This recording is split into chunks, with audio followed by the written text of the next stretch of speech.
हैं। हम समझते हैं कि हर शख्स को सियासी आज़ादी का हक़ है, सियासी नज़रियात और सियासी वाबस्तगी का हक़ है और उसको इस हक़ को हमेशा इस्तेमाल करना चाहिए। यही जमहूरी अक़दार का और आइनी अक़दार का तकाज़ा होता है।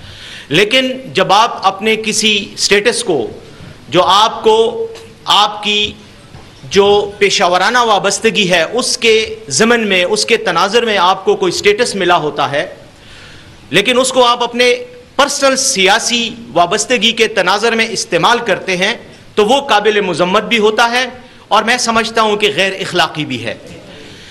मैं इस सिलसिले में ज़्यादातर बात नहीं करूँगा। मेरे जो दाएँ और बाएँ मेरे मुअज़्ज़ज़ साथी बैठे हैं बराह रास्त इस इशू पर वही बात करेंगे, लेकिन मैं सिर्फ तमहीदन ये अर्ज़ करना चाहता हूँ कि सुप्रीम कोर्ट बार एसोसिएशन, जो कि एक प्रोफेशनल बॉडी है जिसमें सुप्रीम कोर्ट के मेंबरान वकला, जो सुप्रीम कोर्ट के एडवोकेट्स होते हैं, उनकी मेंबरशिप की बुनियाद पर यह एक मुल्कगीर बॉडी है जिसका हर साल बाकायदा इलेक्शन होता है और तमाम पाकिस्तान से रोटेशन में उम्मीदवार आते हैं सूबों की बुनियाद पर और वो इलेक्ट होते हैं। इस बार जो है एहसन बून साहब, जो सुप्रीम कोर्ट के एडवोकेट हैं, वो सुप्रीम कोर्ट बार एसोसिएशन के सदर मुंतखब हुए हैं।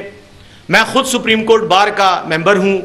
हमने भी हमारा भी सबका जो सुप्रीम कोर्ट बार के वकला हैं उनका इसमें एक हिस्सा है।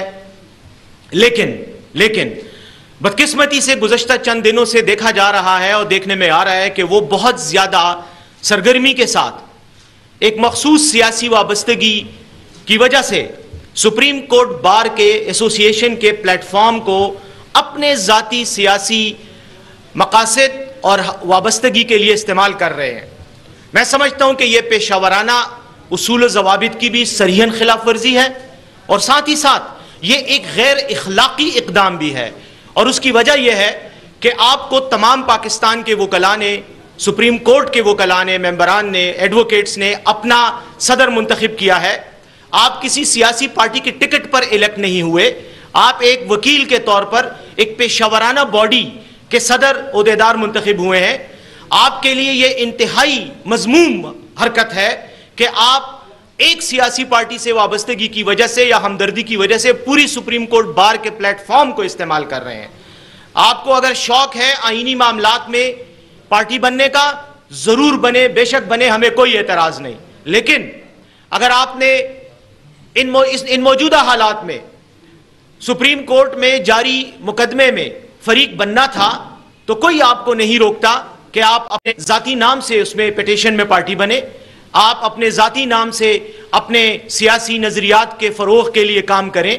लेकिन सुप्रीम कोर्ट बार एसोसिएशन के प्लेटफॉर्म को बार बार एक मखसूस सियासी नजरिए या वाबस्तगी के लिए इस्तेमाल करना, मैं समझता हूं कि तमाम वकला के मैंडेट की तौहीन है जो आपको दिया गया है, जो एतमाद आप पर किया गया है, यह उसकी खिलाफ वर्जी है।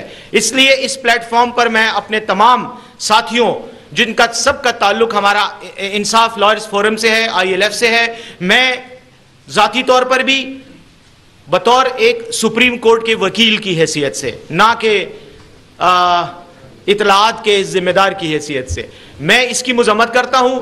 और अब मैं दावत दूंगा अपने तमाम साथियों को कि वो इस पर इजहार करें। लेकिन इससे पहले मैं मुख्तसर तारुफ करा देना चाहता हूं। मेरे राइट साइड पर ILF के सूबाई सदर जनाब सादुल्ला खान मरवत साहब बैठे हुए हैं। उनके साथ जो है ये मेरे लेफ्ट साइड पर मरकजी सेक्रेटरी जनरल शाह फैसल इलियास साहब बैठे हुए हैं। उसके अलावा बस मुख्तसर सा मैं तारुफ कराऊंगा, बाकी साथी काफ़ी हैं, सबका तारुफ कराना मुश्किल होगा। कि ये कहूँगा कि डिस्ट्रिक्ट पेशावर के सदर अरशद खान बडावेर साहब, जनरल सेक्रेटरी पेशावर मलक खान ज़ेब साहब, साबिका सदर ज़िला पेशावर जावेदुल्ला खान साहब, साबिका जनरल सेक्रेटरी कबीरुल्लाह खटक साहब, साबिका सदर ज़िला पेशावर सिकंदर हयात शाह साहब के अलावा रुईदा खान साहिबा, लुबना एडवोकेट साहिबा और हुमैरा गुल साहिबा एडवोकेट्स भी मेरे साथ मौजूद हैं। और मैं खुद आजिज़ और फ़कीर मोहम्मद अली सैफ, सुप्रीम कोर्ट का एक अदना सा वकील जिसका लाइसेंस इस वक्त इस जिम्मेदारी की वजह से सस्पेंशन में है। Thank you. सादुल्ला खान से नाज़रीन, मुआवन ख़ुसूसी वज़ीर आला Khyber Pakhtunkhwa barrister Mohammad Ali Saif news conference कर